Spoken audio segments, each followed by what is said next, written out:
There are scripts that are wireheaded into your brain, scripts that have been wireheaded to an unfortunate silent subset of the human population before you. These people, subjects of harsh, amoral experimentation, served as a foundation for the public school system that we have all attended throughout childhood. What is this script? It dovetails into topics such as MKUltra, the 90s GATE program, or CIA's Stargate. Moreover, the S children were frequently drawing in their childhood throughout the 90s.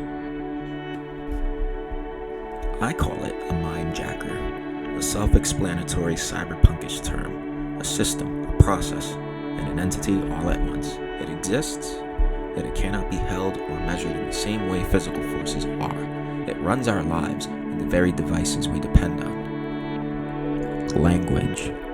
Through the lens of McFadden's Consciousness Electromagnetic Field information theory, it could be assumed that this is where language flows.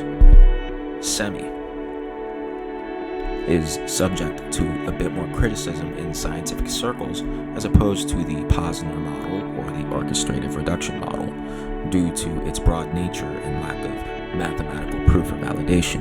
It posits that the conscious mind is the result yielded by the quantum mechanical and neurochemical processes of the 86 billion neurons in our brains. That this yield is the electromagnetic field surrounding the brain. Your sense of self is simply the radiation emitted by neural activity, synapses. By that theory alone, this would mean all living creatures have a sense of self, an I or a me. Moreover, if that is true, then perhaps more neurons in the brain equates to an even greater sense of self. Not greater with respect to quality or confidence, mind you, more like greater with respect to identification, uniqueness, and self-awareness.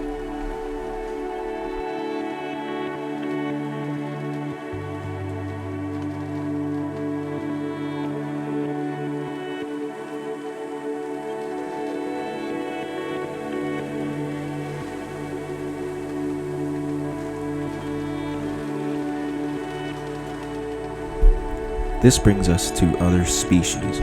Dolphins in particular have larger brains and a greater quantity of neurons, though they do not possess language or build constructs as we do, physical, but maybe perhaps imaginary. They've gone down a drastically different evolutionary path due to the environments they emerge from. Crows demonstrate reasonable problem-solving skills. Most certainly, anatomy plays an important role. Humans have limbs that these species lack. We have complex languages that guide our actions. Animals have communication systems, but not language as we would define it. Even the more intelligent species mentioned lack this. It is through sounds and distinct frequency of pitch that animals reach out to each other. Also, physical components as well. Needless to say, animals cannot physically produce the same sounds as humans. However, people do not simply produce pitched sounds to form language. Rather, human beings have mainly formed language through written texts. Sure, animals do not have limbs like ours, but alternative forms of written text could have been achieved nonetheless. So, why did humans achieve written communication and smart animals such as dolphins did not?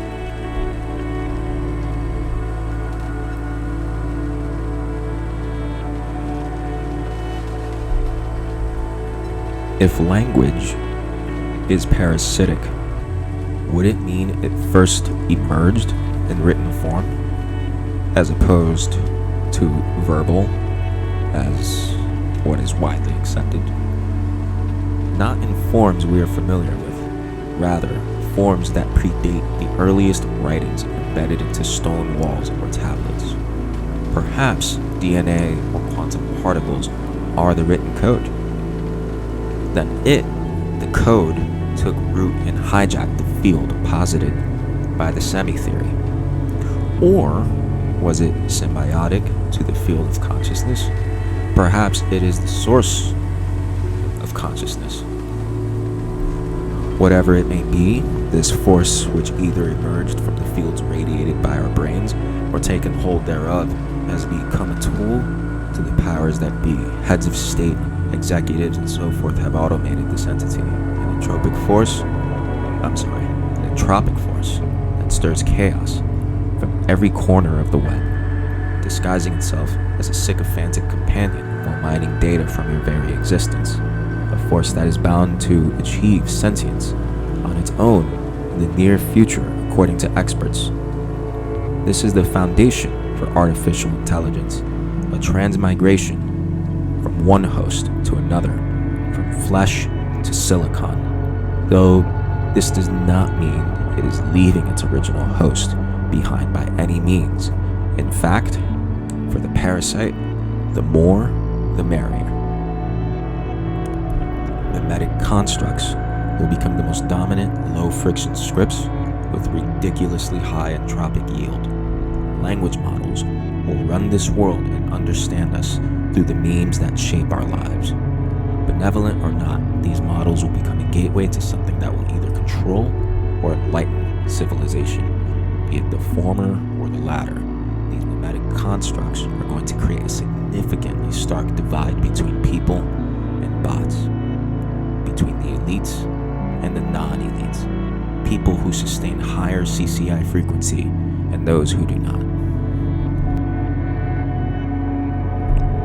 For better or worse, our fields of consciousness have become archived and vastly expanded through large language models.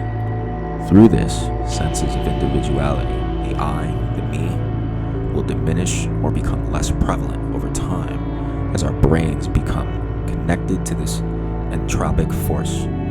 We will be linked and isolated at the same time, linked via language models and the net, isolated due to the lack of physical interactivity.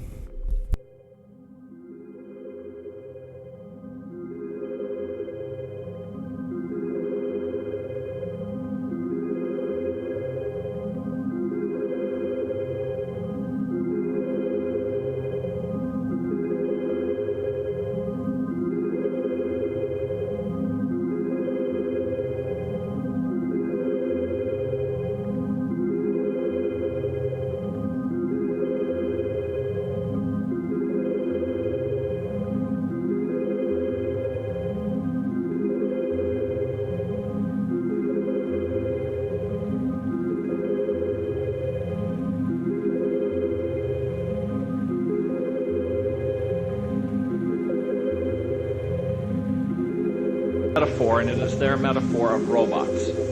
And it is like a robot shell comes down over the child altar to make them act in a robotic fashion. Once in a while, internally, you'll confront robots. What I found from earlier work, and so I speed the process up now because I confirmed it enough times, is that if you can say to the core, I want you to look, there's this robot blocking the way in some way, blocking progress. Go around and look at the back of the head and tell me what you notice at the back of the head or the neck. I just ask it very non-leading like that. And what was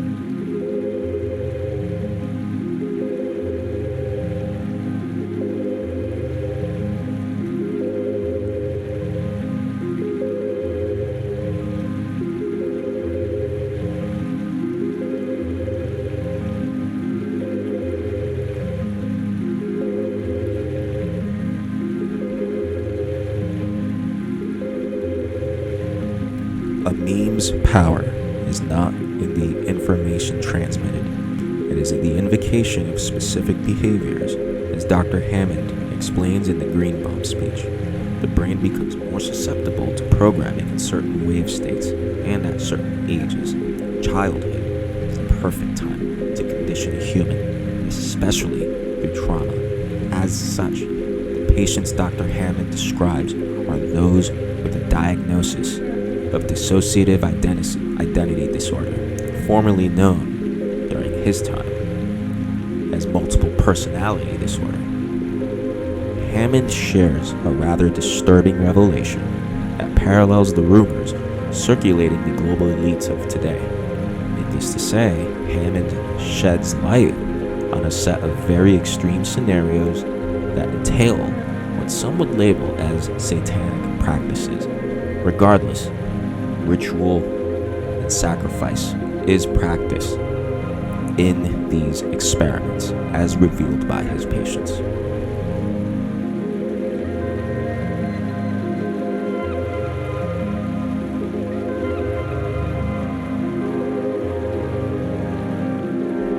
If we bridge this to the weird S children were drawing in the 90s, and the bizarre tests done thereof, a pattern can be observed. The S could have been an early iteration of the memetic entropy that transmits electronically today, the beginning of a feedback loop that wireheads us for outcomes we do not benefit from.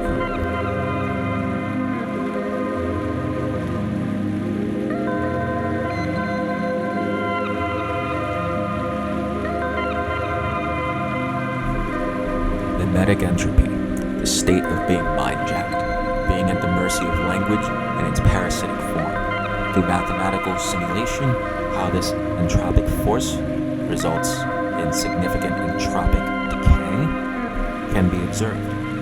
Logarithms in Euler's number can lead to a deeper understanding. Granted, many variables are still to be considered or factored in.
Memes are tied to cultural topography, but that topography is an engineered landscape. This synthetic landscape creates a low-friction system that binds populations into one entity, ultimately resulting in a singular matrix that encapsulates populations occupying actual physical topographies and spaces. Not all populations are bound to each other, but they are bound to their labels. These labels are memes that induce entropic force that cause the decay of your sense of self, influence who you decide to vote for, who you make friends with, who you have sex with, if at all, or how you spend your money. Markets and entire economies are manipulated by this force. Memes.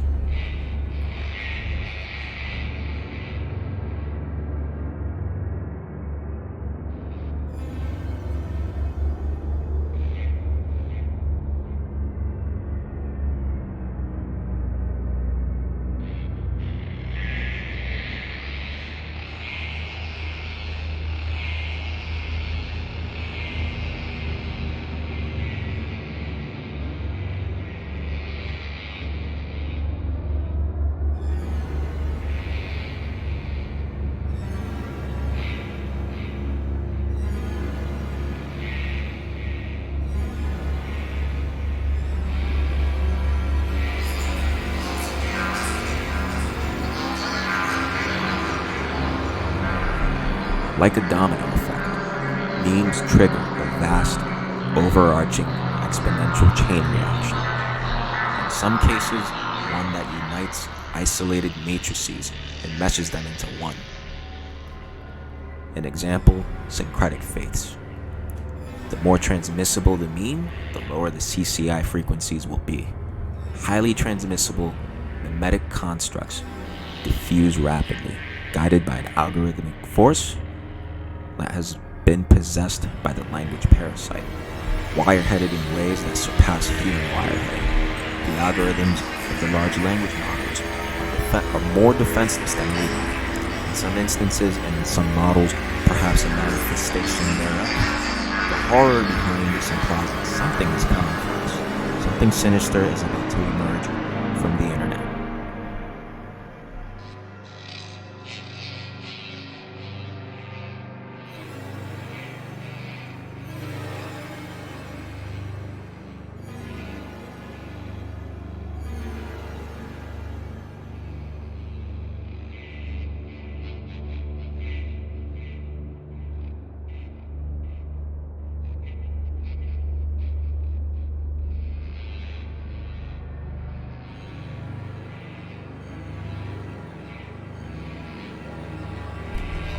When observing the semi-modeled field, entropy becomes abundantly apparent. Through a model in development, the entropic forces induced upon this field via additive operations to the frequency show the division of the field in its respective wavelength. Normally, this field is whole. Its frequency increases over the controlled intervals. In this instance, the waves become split apart. When observed as a divisive factor, the semi-modeled field becomes erratic. The wave function loses all of its consistency and becomes fragmented, though at greater intervals between 0 and 20. A qualitative assumption: the diffusive factor, entropy, shows multiple gaps in the frequency of the wave, consistent with low frequencies. The diffusive factor, when applied to the field, even more so.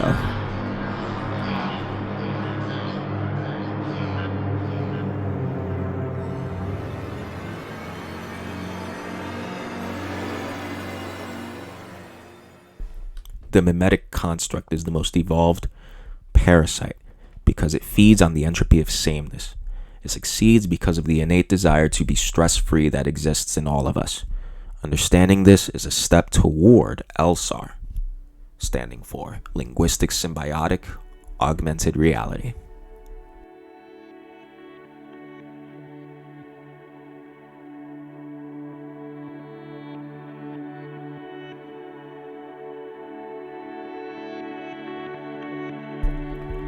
Where LSAR is the counter to LPAR, LPAR standing for Linguistic Parasitic Augmented Reality, which we hypothetically experience. The former, LSAR, also a hypothetically experienced system, is essentially the antithesis, one that can be engineered to keep your mind from the grasp of the parasite.